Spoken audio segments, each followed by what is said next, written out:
नमस्कार आजकेर भिडियोटा खूब छोट्ट करे होबे एकटा एक्सपिरियेंस आपनादेर सामने शेयर करते चाই जेटा हच्छे जे नीम खोलके आमरा कतदिन पर्यन्त संरक्षण करते पारी। आपनादेर हयतो मने थाकबे जे बेश किछु मास आगे आमी नीम खोल कि करे तैरी करा जाय तार एकटा भिडियो करेछिलाम।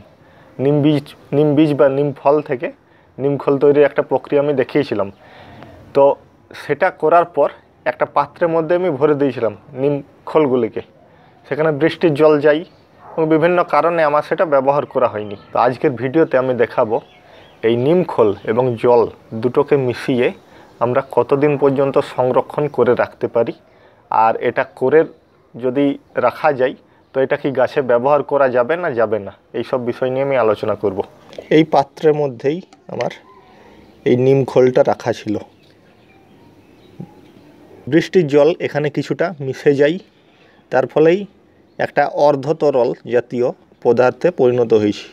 এটাকে ডাইরেক্ট গাছে ব্যবহার করা যাবে না, এটার থেকে কিছুটা পরিমাণ নিয়ে আপনারা জলে ভালো করে গুলে নেবেন, অর্থাৎ একেবারে পাতলা তরল পদার্থে পরিণত করে নিতে হবে, তারপর গাছে অনায়াসে ব্যবহার করা যায়। আমি এটা ব্যবহার করেও দেখেছি, গাছের কোনো রকম সমস্যা হয়নি।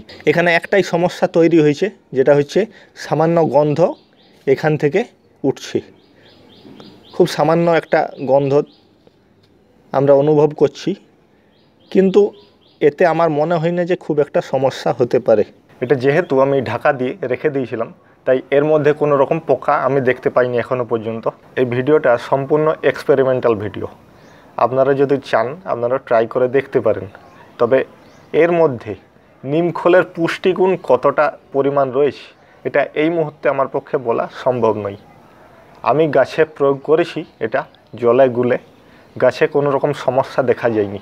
যেমন নিম খোল ব্যবহার করি শুকনো অবস্থায়, এটাকেও জলে গুলে আপনারা মাটিতে দিতে পারেন, গাছের মাটিতে কোনো সমস্যা দেখা যাবে না।